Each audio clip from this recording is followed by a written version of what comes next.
साथियों नमस्कार, स्वागत है आपका। साथियों आज के वीडियो में हम उत्तर प्रदेश शिक्षक पात्रता परीक्षा जो कि फरवरी 2016 में संपन्न हुई थी, कक्षा 6 से 8 लेवल की यानी जूनियर हाई स्कूल स्तर की जो थी, उसके हिंदी भाषा के हल प्रश्न पत्र के साथ उपस्थित है। यह एक प्रैक्टिस सेट है। आप इस वीडियो में हमारे साथ साथ यह अभ्यास करते हुए अपने अध्ययन का मूल्यांकन करते हुए चलिए कि आपके कितने प्रश्न सही होते हैं। बाद में इसको कमेंट बॉक्स में हमको बताइए, तो आप यह स्वयं का मूल्यांकन कर सकेंगे कि आप 30 में से कितने प्रश्न कर पा रहे हैं। तो साथियों ज़्यादा समय न बर्बाद करते हुए, खराब करते हुए चलिए आज की चर्चा शुरू करते हैं। देखते हैं आज का पहला प्रश्न। साथियों आज का पहला प्रश्न है, देखिए इस प्रश्न पत्र का, नई कविता पत्रिका का प्रकाशन कहाँ से आरंभ हुआ। तो साथियों नई कविता पत्रिका का प्रकाशन 4 विकल्प है, इलाहाबाद, लखनऊ, कलकत्ता, दिल्ली। तो इसका सही उत्तर है विकल्प 1 इलाहाबाद। ठीक है, देखते हैं अगला प्रश्न। दूसरा प्रश्न है साथियों, यह बहुत चर्चित प्रश्न है, अनेक बार परीक्षाओं में पूछा गया है और मैं आपसे दावे के साथ कह सकता हूं कि संभव है कि आने वाली परीक्षा में भी आपके ही आए। अयोगवाह किसको कहा जाता है? विसर्ग को, महाप्राण को, संयुक्त व्यंजन को, अल्प प्राण को। तो इसमें देखिए अयोगवाह अनुस्वार और विसर्ग दोनों को कहा जाता है। तो इसमें अनुस्वार चूँकि विकल्प नहीं है तो इसका सही उत्तर होगा विकल्प 1 विसर्ग को। ठीक है ना, अंग अह दोनों अयोगवाह हैं। ठीक है, तो इसमें चूँकि सबसे सटीक विकल्प है विसर्ग। ठीक है, देखते हैं अगला प्रश्न। प्रश्न संख्या 3 बहुत महत्वपूर्ण प्रश्न।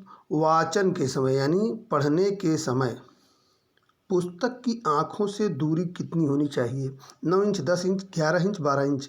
सही उत्तर विकल्प 4 12 इंच। ठीक है, देखते हैं अगला प्रश्न। प्रश्न संख्या 4, तोड़ने ही होंगे मठ और गढ़ सब किसकी पंक्ति है? तोड़ने ही होंगे मठ और गढ़ सब किसकी पंक्ति है? निराला, नागार्जुन, रघुवीर सहाय, मुक्तिबोध। तो इसमें सही विकल्प है, सही उत्तर है विकल्प 4। यह मुक्तिबोध की पंक्ति है। मुक्तिबोध आप जानते हैं कि इनका पूरा क्या नाम था? गजानन माधव मुक्तिबोध। ठीक है, देखते हैं अगला प्रश्न। प्रश्न संख्या 5, किस दृश्य उपकरण में पारदर्शी का प्रयोग होता है? Overhead projector, slide projector, opaque projector और फिल्म स्ट्रिप। तो इसका सही उत्तर है साथियों विकल्प 1 ओवरहेड प्रोजेक्टर। सही उत्तर क्या है? विकल्प 1 ओवरहेड प्रोजेक्टर। देखते हैं प्रश्न संख्या 6, अगला प्रश्न। ध्यान से देखिए, यह विचारात्मक प्रश्न है। मौन पठन के विषय में धारणा है। मौन पठन के विषय में धारणा है। इसमें पठन की गति धीमी हो जाती है, एकाग्रचित होकर पढ़ने का अभ्यास होता है, पढ़ने की धीमी ध्वनि होठों से निकलती है, इसे आदर्श वाचन के तुरंत बाद किया जाता है। तो इसका सबसे सटीक और सही उत्तर है साथियों विकल्प 2 एकाग्रचित होकर पढ़ने का अभ्यास होता है। ठीक है, देखते हैं प्रश्न संख्या 7, तदीय समाज की स्थापना किसने की थी? इसका देखिए 4 विकल्प है, दयानंद सरस्वती, राजा राम मोहन राय, भारतेंदु हरिश्चंद्र और केशव चंद्र सेन। तो साथियों इसमें सही उत्तर है विकल्प 3 भारतेंदु हरिश्चंद्र। भारतेंदु हरिश्चंद्र जी ने 1873 ईस्वी में तदीय समाज की स्थापना की थी। देखते हैं अगला प्रश्न। प्रश्न संख्या 8, तथैव शब्द का संधि विच्छेद होगा। तथ धन एव, तथे धन एव, तथा धन आयो, तथा धन एव। सही उत्तर विकल्प 4 तथा धन एव है ना। ये तथैव शब्द का संधि विच्छेद तथा धन एव होगा। कौन सी संधि है इसमें? इसमें है वृद्धि संधि। ठीक है, चलिए आगे देखते हैं प्रश्न संख्या 9, चरण कमल बंदो हरिराई। बहुत हम लोग जब कक्षा 6, 7, 8 में पढ़ते थे तो इन उदाहरणों से हम लोग बहुत परिचित होते थे। उस समय से आज तक ये हम लोगों को कंठस्थ हैं। चरण कमल बंदो हरिराई, उक्त पंक्ति में कौन सा अलंकार है? उत्प्रेक्षा, यमक, रूपक और उपमा। तो साथियों चरण कमल अभेद रहित आरोप, इसमें सही विकल्प उत्तर विकल्प संख्या 3 रूपक। चरण कमल बंदो हरिराई में रूपक अलंकार है। देखते हैं अगला प्रश्न। प्रश्न संख्या 10, मूक होई वाचाल पंगु चढ़ै गिरिवर गहन, जासु कृपा सुदयाल, द्रवहु सकल कलिमल हरन। तो इसमें कौन सा छंद है? दोहा, चौपाई, सोरठा, रोला। सही उत्तर विकल्प 3 सोरठा छंद है। यह एक अर्ध सम्मात्रिक छंद है जिसके पहले और तीसरे चरण में 11-11 मात्राएं और दूसरे और चौथे चरण में 13-13 मात्राएं होती हैं। ठीक है साथियों, चलते हैं अगले प्रश्न की ओर। अगला प्रश्न क्या है? मधुलिका जयशंकर प्रसाद की किस कहानी की पात्र है? आकाशदीप इंद्रजाल गुंडा पुरस्कार। यह इंटरमीडिएट की परीक्षाओं में कहानी की पुस्तक में संकलित कहानी है पुरस्कार। बहुत ही अच्छी कहानी है, बहुत ही रोचक कहानी है पुरस्कार। पुरस्कार की नायिका है मधुलिका। तो सही उत्तर है विकल्प 4 पुरस्कार। ठीक है, देखते हैं अगला प्रश्न, प्रश्न संख्या 12। प्रश्न संख्या 12 है, आधे अधूरे नाटक के रचनाकार कौन हैं?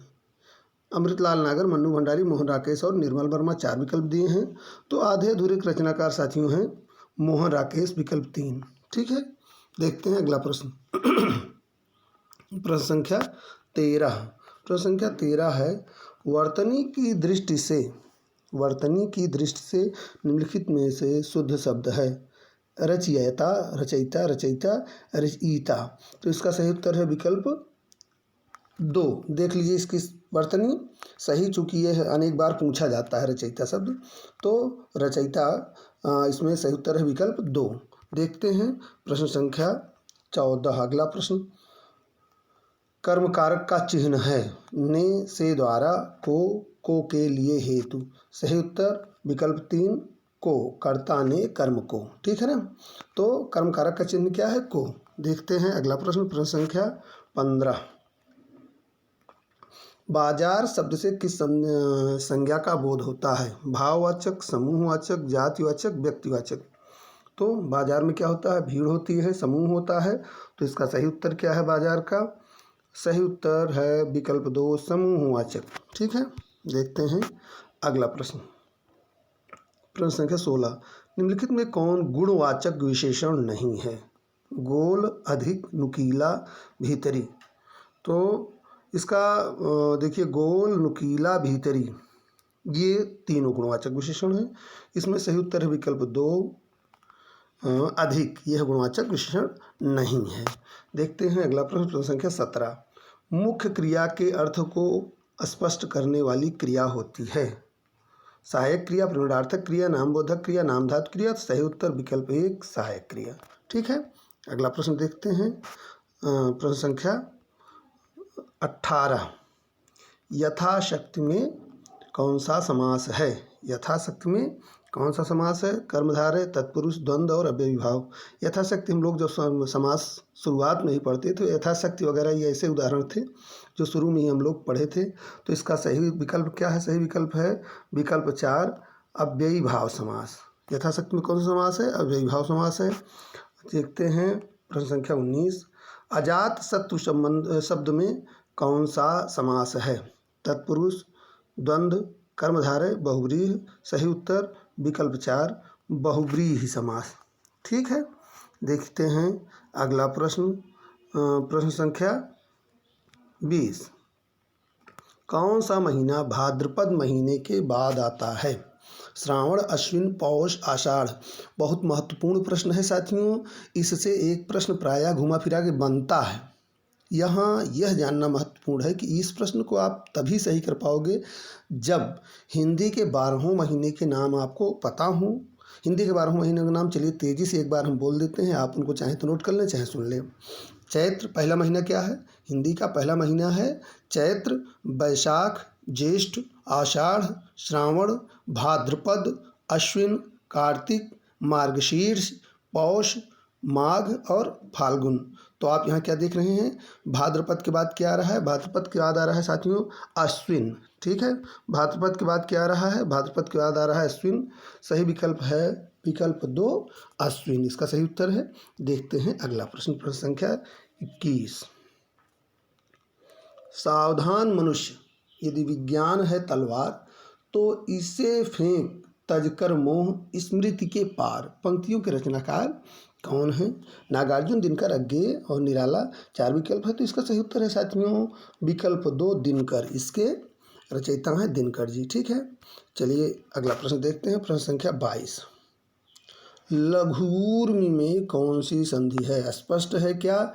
इसका आप विच्छेद करिए। लघु धन ऊर्मि, उ धन ऊ बराबर ऊ, है ना? तो ये क्या हो रहा है?